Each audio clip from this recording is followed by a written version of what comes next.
Olá, tudo bem? Axé, Saravá.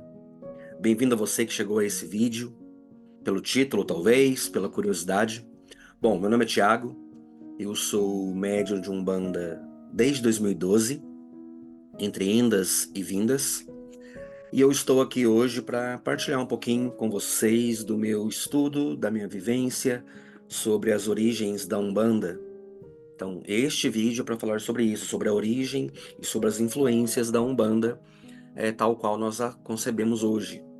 E eu quero apresentar aqui algumas ideias que são, em algum momento, divergentes, mas que todas elas contribuem para a nossa compreensão geral desta religião que foi fundada ou que foi tornada conhecida a partir do início do século XX, mais precisamente em 1908, pelas mãos, pela ação da mediunidade de Zélio Fernandino de Moraes, né, no estado do Rio de Janeiro. Bom, para que nós entendamos a Umbanda, nós temos que ter em vista todo um contexto de influências que muito antes de 1908 já se formataram até chegarmos no século XX. Então, todos nós conhecemos, ainda que a grosso modo, que quando os portugueses, quando os europeus chegaram aqui na América do Sul, mais precisamente no nosso território, eles trouxeram, né, aos poucos, os jesuítas, né, os frades, os padres católicos da ordem dos jesuítas, e estes catequizaram, né? E aqui eu não quero entrar no mérito de ter sido à força, de forma forçada, mas catequizaram os povos originários dessa terra, os indígenas, que aqui estavam, né? E isso começou quando chegaram lá em Porto Seguro e foi se espalhando pelo território brasileiro, né? Inclusive chegando no Rio de Janeiro, onde vai culminar esse contexto de fundação, de início da Umbanda. Bom, à medida que isso foi, que essa catequização foi acontecendo, ao mesmo tempo que algumas parcelas da população indígena foram aceitando à força essa catequização, houve uma mistura daquilo que eles já cultuavam dentro da sua cultura com aquilo que a Igreja Católica estava apresentando a eles a partir daquele momento.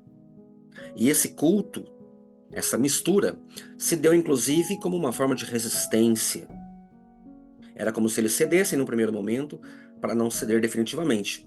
Então, começaram a misturar práticas católicas com práticas ritualísticas indígenas. E a este culto, a esta forma de expressão religiosa, deu-se o nome de santidade, que é um culto que teve então ali, que surgiu no século XVI. Se vocês me verem olhando aqui é porque eu estou olhando no meu roteiro, na minha colinha, para eu não me perder. Inclusive, vale ressaltar que esse vídeo não tem a menor pretensão de esgotar o assunto ou de entregar todas as informações, porque são muitas, muitas mesmo, tá? Mas então, esse movimento religioso chamado santidade foi uma mistura do costume indígena com o costume da Igreja Católica, né? Com os dogmas, com tudo aquilo que a Igreja Católica apresentava em sua catequese aos indígenas. E esse culto misturava, então, né, essas influências. Posteriormente, no período da nossa história, quando os europeus, quando os portugueses começaram a trazer os africanos que foram escravizados, trazidos à força do continente africano para o Brasil, e aqui a gente precisa fazer também um parênteses, porque quando falamos na história que os escravizados vieram da África, temos que ter em mente, temos que lembrar que África aqui é um continente, não é apenas um país. Então, dentro do continente africano, há vários países, várias regiões, cada região com uma cultura um pouco distinta da outra. E o primeiro grupo de escravizados, né, o primeiro grupo de africanos escravizados que chegaram aqui nas nossas terras, nas terras brasileiras, foram o povo de cultura de origem Bantu, né, ou também conhecido como de Angola, que abrange ali a região de Angola, Congo, Moçambique, meio que o centro do continente africano. Tá? Esses foram os primeiros escravizados a serem trazidos à força aqui para o Brasil. E com a cultura que eles trouxeram, né, e já sofrendo toda uma mistura com a santidade, com a Igreja Católica, esse povo bantu, eles trouxeram também seus hábitos, sua cultura, e isso deu origem a um culto que foi conhecido como cabula, tá? Uma tradição religiosa, né, como eu disse, de origem bantu, e que se desenvolveu no Brasil ali já entre o século XVII, século XIX, nesse período, e que tinha como uma de suas características ritualísticas uma cerimônia de invocação dos seus espíritos ancestrais, tá? E eu vou deixar inclusive na descrição a referência de onde eu tirei essas informações. Certo? Então a cabula era essa ritualística praticada por esse povo bantu da região de Angola, Congo, Moçambique, enfim. Posteriormente, e aqui eu estou dando um salto já para poder tentar colocar o máximo de informação dentro de um vídeo não tão longo, nós temos uma prática que foi se desenvolver no Rio de Janeiro. À medida que os escravizados foram migrando, né, principalmente após a Lei Áurea, no Rio de Janeiro surgiu o que ficou conhecido como macumba carioca, que era o quê? Uma forma de culto afro-brasileiro que surgiu então nessa região do Rio de Janeiro, lá no final do século XIX, início do século XX, e que era praticada em locais como praças, ruas, terrenos, terreiros ou até mesmo cemitérios, né? E pessoas de diferentes classes sociais acabavam frequentando, apesar de que, nesse contexto, a elite branca ainda tinha uma certa resistência e muito preconceito com relação a essas práticas. Por quê? Porque as práticas afro do povo africano foram demonizadas pela Igreja Católica, né, no decorrer dos anos, dos séculos, como forma, inclusive, de fortalecer a própria Igreja Católica. E, nesse contexto, também nós tivemos a chegada, né, do Espiritismo de Allan Kardec aqui no Brasil, que inclusive foi por meio de um militar, tá, que o Espiritismo chegou. Né, como a Europa era muito, a França principalmente, tinha muita influência, né, na questão do conhecimento, e lá foi onde surgiu, é o berço do kardecismo. Então, o kardecismo chegou aqui no Brasil, e ele abrangeu, de certa forma, mais as elites, né, os brancos, enquanto que a população preta, né, que eram os ex-escravizados e seus descendentes, eles praticavam esse culto que foi se migrando, né? Da santidade, foi para Cabula, da Cabula tomou forma na macumba carioca, principalmente, e essa macumba carioca era tão popular, né, era uma manifestação tão popular, diversificada, que ela acabava incorporando elementos, né, de várias religiões africanas, e absorveu, obviamente, alguma coisa do espiritismo, né? E aí, à medida que essas pessoas, que esse povo, né, os descendentes e que os ex-escravizados foram se organizando ali no Rio de Janeiro, um território específico na zona portuária ficou conhecido como Pequena África, né, pela grande incidência, né, de ex-escravizados e seus descendentes. Então ficou um território cultural muito forte desse povo. E eles se estabeleceram ali justamente no final do século XIX para início do século XX. E eles criaram vários espaços de sociabilidade, de resistência também, de expressão artística, e isso acabou originando casas de candomblé, né? O candomblé foi criado e organizado no Brasil, e não na África. A África tinha cada região o seu culto específico a um orixá de acordo com uma região e com uma divindade específica. E aqui no Brasil, essas divindades se misturaram num culto só. Acabou dando origem ao candomblé.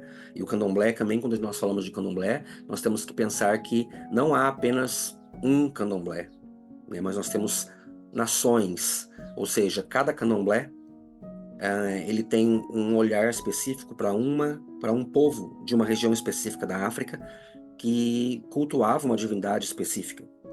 Então é por isso que nós temos parte do candomblé que cultua orixá, parte do candomblé que cultua Inquice, que são as entidades próprias de uma região, e parte do candomblé que cultua Voduns, né? São divindades que de alguma forma você encontra uma equiparação ou uma equivalência para você tentar, pelo menos, aproximar uma da outra, mas são cultos distintos, com ritualísticas distintas.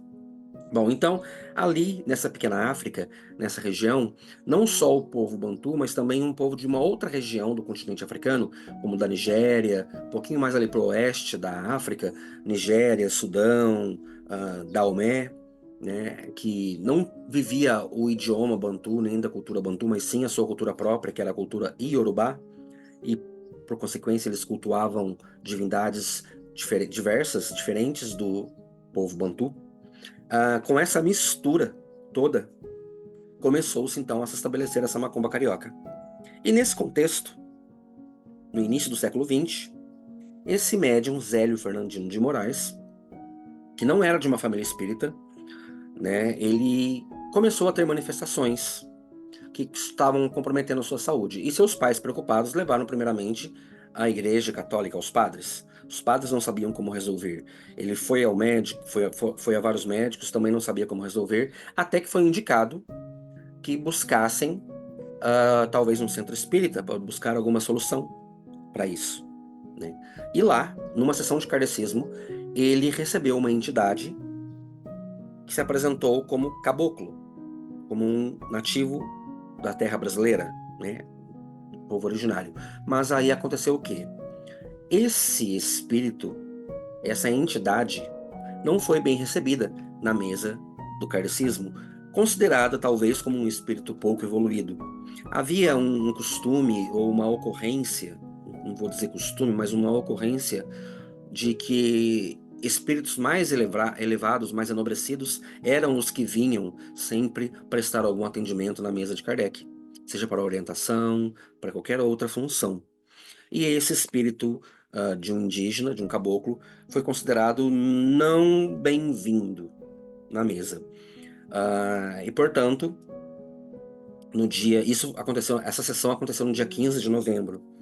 E aí, então, a entidade anunciou que no dia seguinte ele faria um anúncio, né? E aí na casa de Zélio aconteceu a manifestação do Caboclo das Sete Encruzilhadas, uma entidade que se apresentou com esse nome e que estava ali anunciando então o início de um culto no qual todos os espíritos seriam bem-vindos desde que estivessem ali para prestar a caridade, prestar o atendimento, e fazer a prática da caridade. Por muitos e muitos anos foi considerado que ali surgiu a Umbanda. A Umbanda começou a existir a partir de Zélio de Moraes, mas observa-se por meio de registros históricos e de vários autores que o que a Umbanda fez, né, o que Zélio fez inconscientemente ou conscientemente, foi reunir de algumas formas aquilo que já vinha acontecendo na macumba carioca, misturando isso com o espiritismo, né, com a doutrina de Allan Kardec, e também bebendo da influência da Igreja Católica por meio dos seus santos.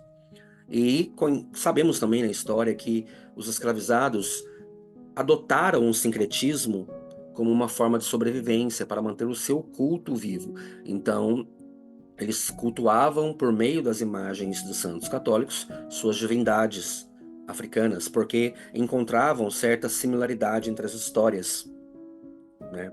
Então, não é que Santa Bárbara seja Yansan, mas as histórias de alguma forma se aproximavam. Então, eles adotaram uma imagem de Santa Bárbara, assim o dono da fazenda, o branco, via que eles estavam cultuando uma santa católica, sendo que na verdade eles estavam cultuando, estavam se referindo internamente à sua divindade africana, que, como eu disse, de alguma forma se aproximava na história em algum aspecto. Então, Zélio, nesse contexto todo, inserido nesse meio do kardecismo, da macumba carioca, da Igreja Católica, ele reuniu elementos num culto que nem teve o título de Umbanda nesse primeiro momento, né? Essa palavra Umbanda foi dada por uma outra entidade anos depois, tá? Desse anúncio, alguns anos depois. E aí ficou então essa ideia, né, de que a Umbanda já vinha, na verdade, antes de Zélio, mas que a partir de Zélio ela tomou uma expressão que reuniu outros elementos, e aí isso começou a ficar sendo mais e aí talvez uma visão minha dentro daquilo que eu li, que eu estudei, começou a ter mais passabilidade na sociedade por tornar-se mais aceitável pela elite branca, né? E aí há muita polêmica, porque, por exemplo, há uma parte de umbandistas ou de estudiosos, historiadores, que diz que com isso Zélio, na verdade, contribuiu para o embranquecimento da cultura africana. Enquanto outros acreditam que, na verdade, ah, Zélio pegou o espiritismo de Kardec, que era então vinculado mais especificamente ao povo branco, e trouxe isso. Ele africanizou o espiritismo, né, com isso. Enfim, seja como for, a Umbanda passou a se espalhar e ficar mais popular, né? E nessa mistura, o povo que originou a cabula e depois teve grande influência na macumba carioca é o povo banto, né, como eu disse. E eles tinham as divindades que eram os inquices, não os orixás. Então, nomes como Iemanjá, Oxalá, Xangô, Yansan, Ogum, não são nomes da cultura banto, são nomes da cultura iorubá. E essa mistura foi se estabelecendo à medida que na região da Pequena África o povo banto foi se misturando com o povo iorubá. E aí o povo iorubá, sim, eles que cultuam os orixás, que são as divindades com esses nomes. Iemanjá, Oxalá, que são os orixás. Inclusive, falando de orixás, esse livro aqui é muito bom, Mitologia dos Orixás, do autor Reginaldo Prandi. Aqui você tem uma compilação dos mitos dos orixás, são 301 mitos falando, né, sobre os orixás, né, as divindades iorubás. Eu gosto muito desse livro e eu acho que não só candomblessista, né, da cultura Queto e Yorubá, mas também todo mandista ou todo curioso poderia e deveria beber um pouco dessa fonte. E aí, nesse contexto, então, Zélio deu início a um culto, esse culto começou a acontecer, enquanto continuava acontecendo a macumba carioca também, e algumas divergências existiram nesse contexto, porque enquanto nós tínhamos Zélio Fernandino de Moraes, como defensor, como criador, condutor de um novo culto, uma nova forma de expressão, nós tínhamos também uma outra pessoa, um sacerdote de origem africana, conhecido como Tata Tancredo, e ele defendia que, na verdade, esse rito, né, que é a Umbanda, era, na verdade, já uma prática que já vinha acontecendo por meio dos símbolos e fundamentos da cabula, né, da macumba carioca. E ele considerava, então, uma Umbanda como uma religião de resistência e de libertação dos negros e também dos pobres, né, que sofriam com a discriminação na sociedade, né, brasileira. Então, Zélio defendia a Umbanda como uma religião de matriz espiritualista que incorporava elementos do espiritismo, catolicismo, e sem uma origem que foi dada do candomblé. Por quê?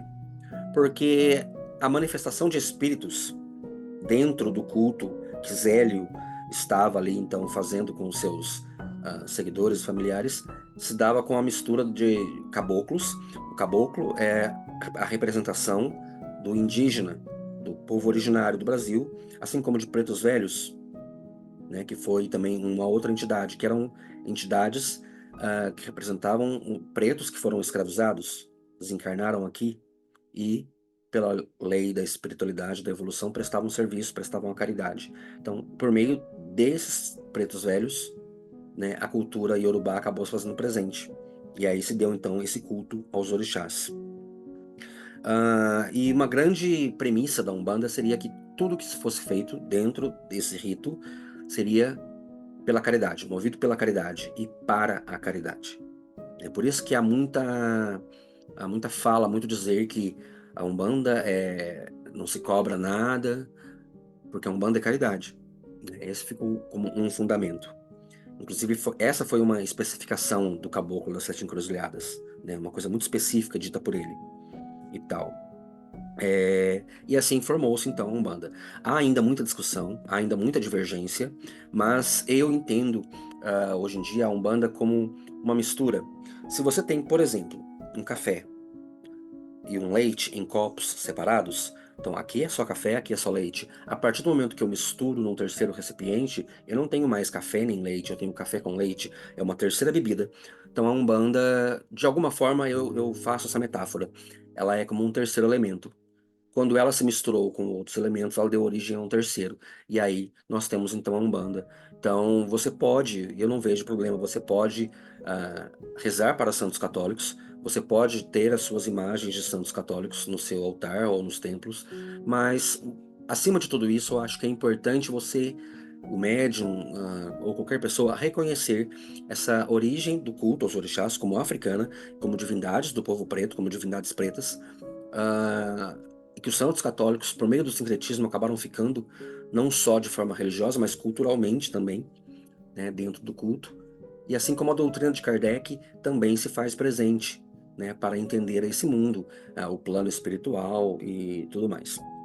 Bom, então foi assim que deu origem, né, ao culto de Umbanda. Eu pretendo fazer alguns outros vídeos dando mais detalhes sobre o culto, como que é, né, o culto. Na Igreja Católica nós temos a missa, a Igreja Evangélica tem o culto, como falar, hoje eu vou ao culto. E a sessão de Kardec fala sessão, né, vou na sessão espírita. E como é, né, dentro da Umbanda o culto? Isso aí fica para um outro vídeo, para poder a gente separar as coisas com calma e não ficar cansativo. Eu espero não ter sido muito prolixo com isso, e como eu disse, eu não tenho a menor pretensão de ser o dono da verdade, o dono da informação, pelo contrário, eu posso ter aqui, inclusive, me equivocado, mas lá no início eu falei que era uma partilha daquilo que eu estudo. Então, é claro que muita coisa pode, inclusive, na minha opinião, na minha visão, pode mudar, porque o estudo é constante.